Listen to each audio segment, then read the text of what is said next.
চিংড়ি মাছের মালাইকারি। এই যে কাঁচা মাছটা ভেজে রেখেছি, এটা ভাজা, আর এটা মশলা করে রেখেছি। মশলাটার মধ্যে আছে নারকেল বাটা, পোস্ত বাটা, আদা বাটা, লঙ্কা বাটা, সাথে দই। তেলে দিয়েছি জিরা, ছেড়ে দিলাম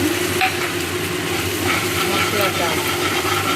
নাড়াচাড়া করতে হবে। দিয়ে দেবো এই যে দই, চিনি দিয়ে এবার নাড়াচাড়া করতে হবে। নারকেল বাটা, পোস্ত, সর্ষে মধ্যে আছে। জল দিয়ে দিলাম, মশলাটাকে কষিয়ে প্রায় রেডি। চিংড়ি মাছের মালাইকারি রেডি। সাথে খাবো ডাল, তারপরে খাবো পাঁপড় ভাজা, লাস্টে খাবো